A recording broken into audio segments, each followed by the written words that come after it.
Sekarang kalau kandang open itu jarang yang mau ngisi. Mengajarkan anak bagaimana cara menjadi seorang usaha atau menjadi seorang pengusaha di bidang broiler.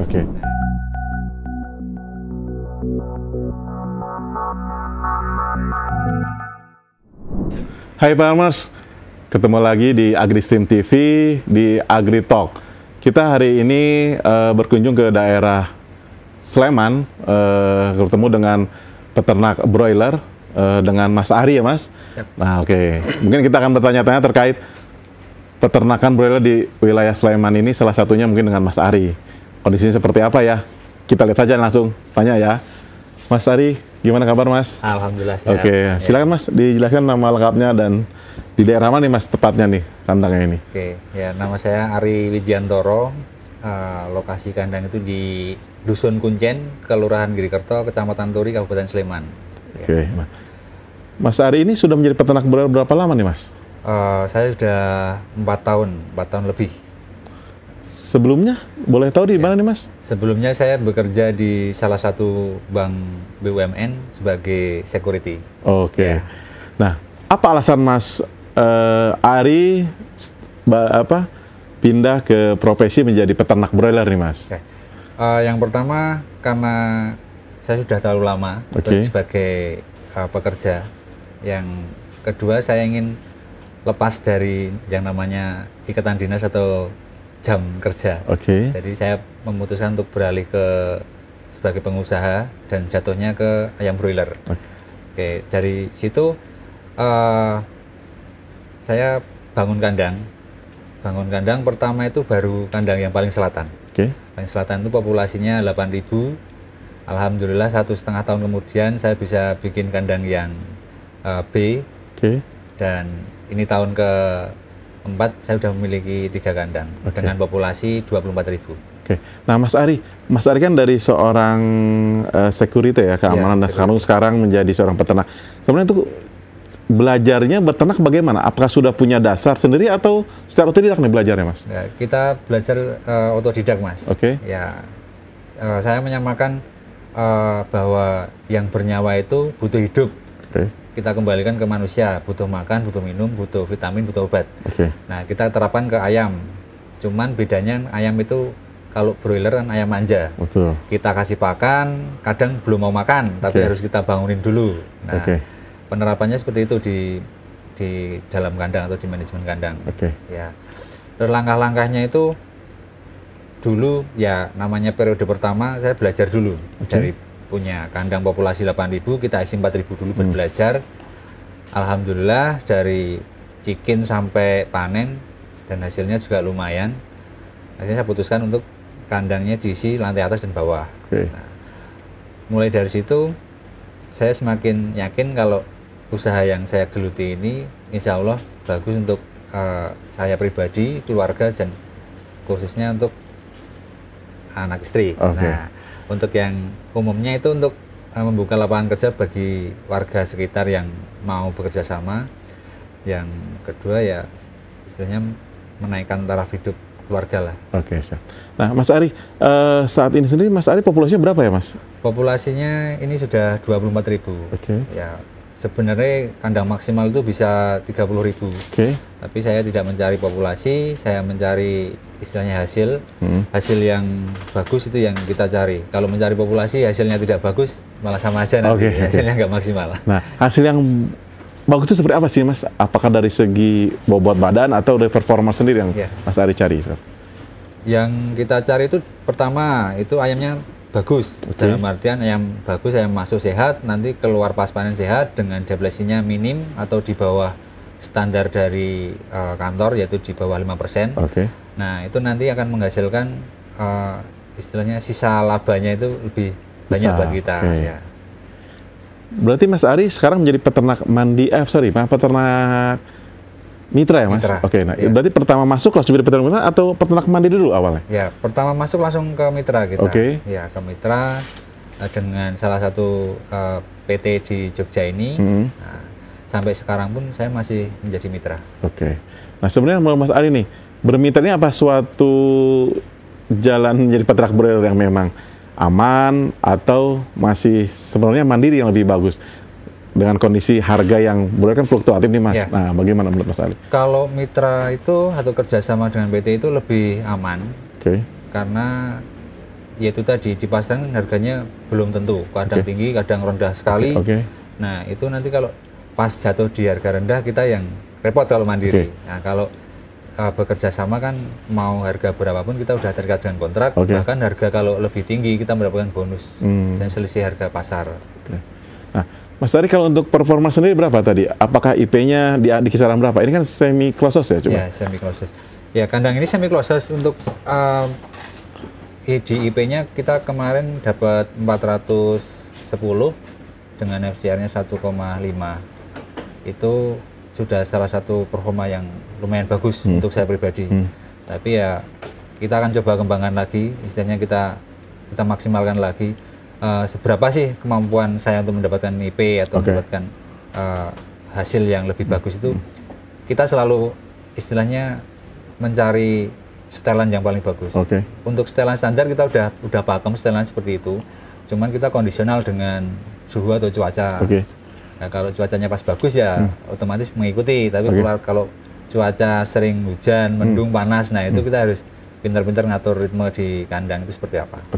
Nah Mas Ari, ini kan lokasi kandang termasuk di tinggi ya, dataran tinggi. Nah itu apakah ada satu strategi atau tips sendiri nih di kandang ini dengan kelembaban turunnya pasti? Ya, kita di 500 sekian mdpl. Nah itu paling susah itu kita pas brooding Mas. Brooding. Pas brooding itu yang pasti lebih boros pemanas. Nah, pemanas kita harus selalu ready, karena ya suhu di malam hari bisa kadang 16 sampai 20 lah ya, super dingin ya. Ya itu tantangan sendiri buat kita. Nah, jadi kita yang pasti untuk brooding itu harus benar-benar rapat antara tirai 1 dan tirai 2, sedang pemanas harus benar-benar pas di suhu 35 sampai 36 itu di 1 sampai 4 hari pertama itu harus maksimal 24 jam. Nanti di hari berikutnya kita mengikuti, kalau ayam nyaman berarti kita turunkan sedikit, tapi kalau ayam belum nyaman, istilahnya masih membentuk koloni atau bergerombol karena kedinginan, kita tetap diusahakan di 35-36 derajat. Nah Mas, broodingnya menggunakan alat apa nih Mas? Gas atau? Ya, brooding kita menggunakan bahan bakar solar. Kita pakai super server yang bahan bakar solar. Nah itu lebih enak karena kita bisa setting untuk panasnya. Jadi kalau nanti kita ngambil panasnya di 36 derajat, dia akan mati. Kalau di bawah kita di 34, dia akan nyala lagi. Jadi lebih enak seperti itu. Jadi otomatis ya Mas? Ya otomatis. Nah, kalau yang dulu masih pakai gasolek, jadi anak-anak itu kadang sering ngecilin, gedein, terlalu repot. Nah ini lebih mengikuti apa ya, kemajuan lagi. Nah Mas Ari, kandang ada 3 ya? Ada 3. Nah itu semua semi close house? Semi close. Nah kenapa Mas Ari langsung semi close house? Atau memang ada informasi yang mengatakan semi close house atau gimana? Ya, untuk semi close house itu jadi pilihan saya karena satu, itu dengan lahan yang tidak begitu luas, itu bisa untuk populasi yang banyak. Kalau kandang open kan tidak berani untuk banyak. Kalau kita kan semi close itu katakanlah open itu muat 2000, kita 4000. Nah satu itu Mas. Yang kedua, kita menjaga lingkungan, biar warga sekitar juga tidak merasa kena polusi bau ya, bau amoniaknya. Terus ayam juga lebih sehat karena udara selalu ganti terus. Nah itu kan yang istilahnya menjadikan hasil ayam atau produksi ayam itu lebih bagus. Nah berarti kan kalau semi pun juga pasti biaya pun juga akan cukup membengkak ya biaya produksi. Nah bagaimana Pas hari ini mengakalinya atau punya strategi sendiri? Ya yang pertama itu kita harus pintar manajemen kandang harus benar. Satu, untuk produksi di ayam broiler dengan kandang semi close itu kan yang pasti listrik itu harus selalu standby, 24 jam harus hidup. Nah itu untuk langkah keduanya itu di pemanas. Nah kita harus benar-benar pasti, kita harus benar-benar selalu cek dengan kondisi di dalam kandang, itu harus benar-benar dicek. Nah untuk menyiasati supaya tidak boros itu ya yang pertama dipastikan penggunaan kipas atau blower itu harus pas. Dalam artian umur berapa harus mulai menyalakan blower, kita kasih timer. Butuh berapa menit sekali ayam itu untuk berganti udara. Nah, itu harus pas, jangan sampai ayam masih kecil kita terlalu over untuk kipasnya. Nah, terus untuk yang kedua ada satu cara untuk istilahnya lebih mengirit lagi, yaitu dengan mematikan lampu. Tapi, kapan tuh, Mas? Tapi itu untuk ayam setelah lepas brooding. Itu nanti bisa mengirit listrik, bisa juga untuk membuat ayam tidak terlalu banyak bergerak atau terlalu banyak aktivitas di siang hari. Nah, Mas, di semi closed house ini kan berarti kan dengan listrik sangat berpengaruh. Nah, untuk kan kita tidak tahu ya PLN mati atau tidak. Nah, itu di sini sering mati atau enggak, Mas? Ya, kalau di sini ya sering sih, Mas. Sering mati sih.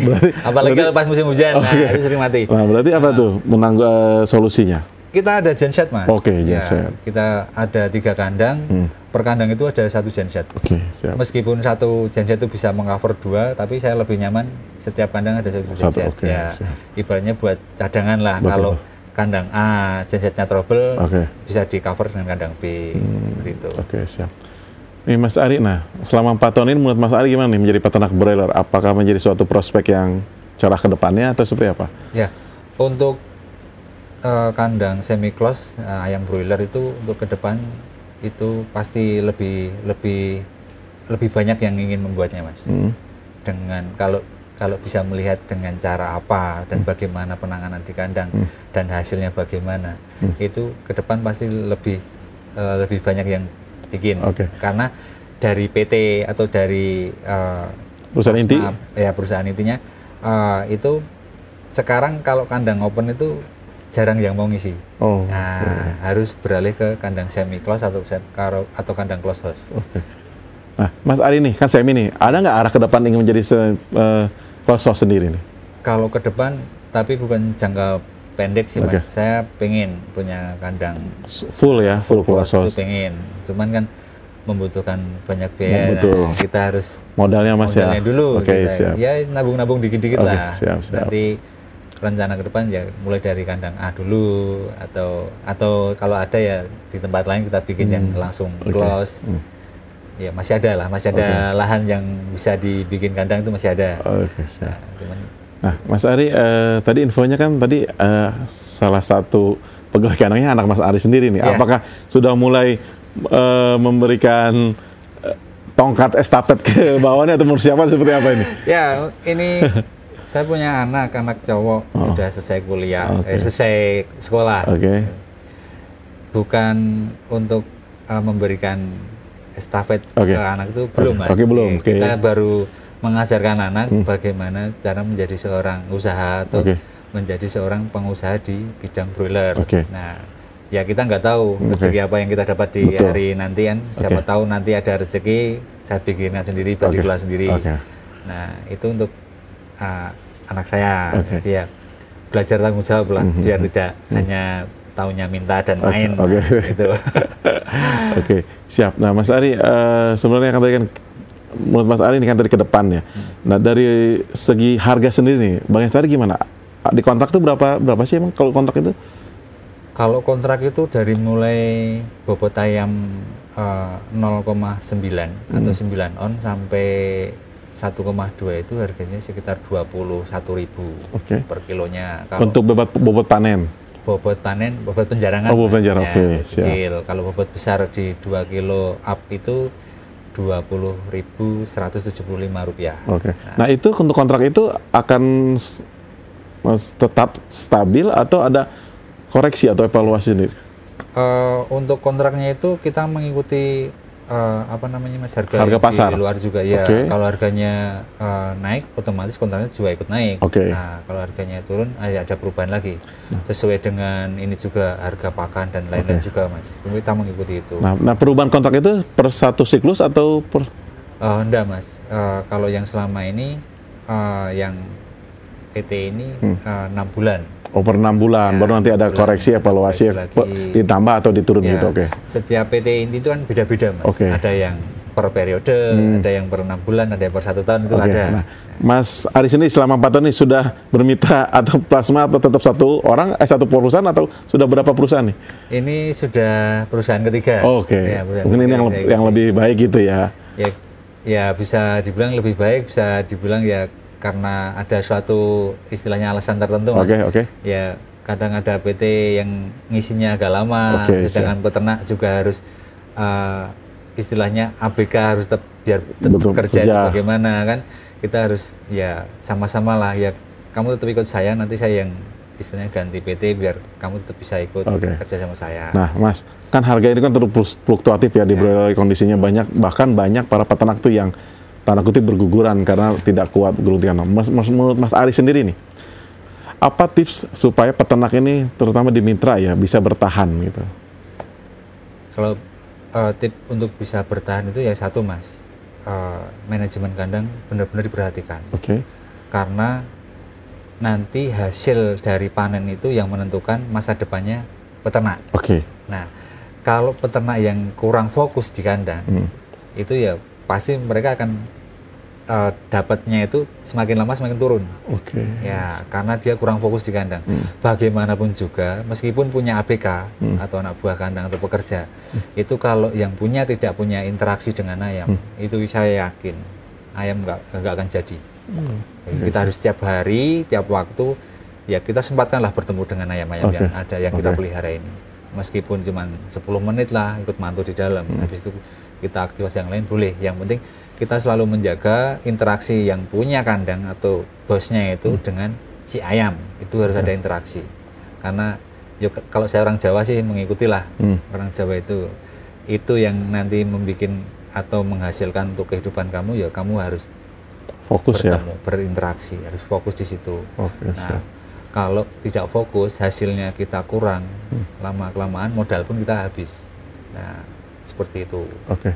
Terima kasih Mas Ari atas diskusinya dan informasi yang cukup representatif menurut saya, karena kita di sini bertemu dengan peternak mitra yang sudah baru 4 tahun dan sempat struggle juga bertahan di kondisi industri perunggusan yang saat ini memang cukup berfluktuatif. Terima kasih Farmers, kita akan ketemu lagi di AgriStream TV berikutnya. Tetap nonton terus AgriStream TV, just click and watch.